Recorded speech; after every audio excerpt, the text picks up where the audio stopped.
이 현대 D3.0 엔진 같은 경우는 가장 불운한 그런 엔진이라는 생각이 들어요. 이 직렬 방식의 순행 인터쿨러가 들어가가지고 최신 엔진인데 GV80에만 탑재를 했습니다. 유일무이하게 한 차종에만 적용된 엔진이자 가장 적게 팔리고 또 가장 빠르게 단종된 엔진이지 않나라는 생각이 들어요. 엔진은 일단 하나를 만들면 여러 차종에 호환 적용할 수 있어야 됩니다. 르노와 닛산은 이런 협약을 맺어가지고 효율을 높이고 있고, 폭스바겐 그룹 산하에 있는 아우디 차량 같은 경우도 대부분 TDI 엔진을 함께 공유하고 있습니다. 자동차는 대량 생산을 하고 대량 생산의 가장 큰 목적은 효율성을 높이는 것인데, 제네시스 GV80에 적용된 D3.0 엔진은 기술력은 좋지만 디젤량 판매량이 감소하면서 현대차가 가장 빨리 손절한 모델이기도 하죠. 오히려 3리터급 V6 S2 엔진 가지고 있는 이 엔진은 상대적으로 호환성이 높습니다. 베라크루에도 적용되고 있고, 지금까지 팔리고 있는 모하비, 군용으로는 LTV 차량에도 S2 엔진이 적용되고 있고, 또 선박용으로 사용이 되고 있죠. 제네시스 GV80에 들어간 D3.0 엔진은 S2 엔진과 출력과 토크 큰 차이는 없습니다. 다만 좀 더 컴팩트하게 설계가 되었는데 알루미늄 적용 비율이 높았고, 또 직렬 방식이라 헤드샤프트가 하나밖에 없어서 무게가 줄었죠.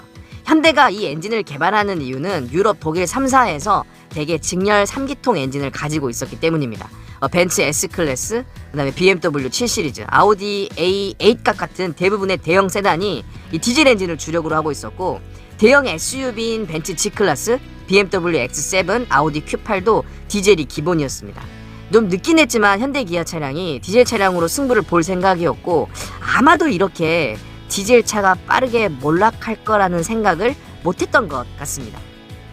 이 디젤이 몰락하게 된 가장 큰 계기는 2015년 폭스바겐 디젤차 배기가스 조작 사건인데, 미국에서 밝혀진 거대한 사건이죠. 폭스바겐이 클린 디젤 정책을 고수하면서 전 세계적으로 이 디젤차 판매량을 어마어마하게 이끌어갔습니다. 거의 디젤 판매 1위였죠.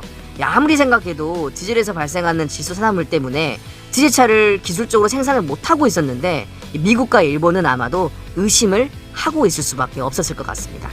아니나 다를까 폭스바겐은 소프트웨어 조작을 통해서 정차 시에는 배기가스 발생도를 줄이고 주행 시에는 기준치가 40배가 넘는 배기가스를 나오도록 설계를 했죠.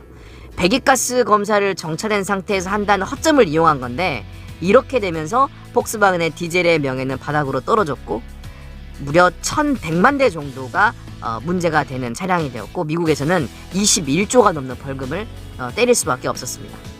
디젤 차의 효율이 워낙 좋기 때문에 빠르게 판매가 복귀가 되었고, 하지만 더욱 큰 문제는 유로의 그 배기가스 기준이 강화가 되면서 디젤 차들은 점점 몰락을 하게 됩니다.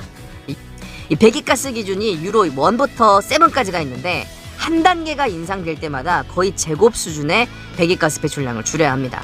이 기준을 충족하기 위해서는 수많은 장치들이 들어가야 되고, 특히 소형차와 같은 저가 차량들은 비효율적인 내용이 될 수밖에 없었죠.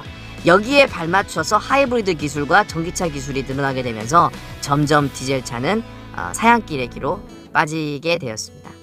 또 유럽은 시민의식이 매우 높은 국가다 보니까 이 디젤이라는 유형에서 또 빠져나오게 되었고, 우리나라 같은 경우는 유럽이나 북미, 일본과 유사한 자동차 문화가 혼재되어 있는데, 하이브리드를 주력으로 하는 일본 문화, 대형차를 선호하는 북미 문화, 디젤차를 좋아하는 이 유럽 문화가 세 가지가 섞여 있는 조금 독특한 나라입니다.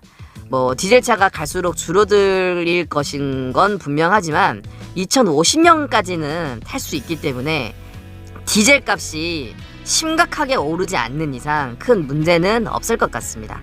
아직까지 대형차 같은 경우는 수소 버스나 수소 트럭이 아무래도 시간이 좀 더 오래 걸릴 것 같기 때문에 디젤을 계속 생산할 수밖에 없고, 물가 상승을 막기 위해서 아무래도 디젤은 일정 가격으로 계속 유지를 할 수 있지 않을까라고 생각이 들고요. 또 바이오 디젤 같은 것들이 또 나올 수 있기 때문에 모하비 지금 구입하셔도 아마도 50년까지는 충분히 타실 수 있지 않을까라는 생각이 듭니다. 저는 만약에 모하비 단종 모델, 마지막 모델 나오게 되면 할인 많이 했을 때 한번 신차로 구입하고 싶네요. 대표님들의 생각은 어떠신가요?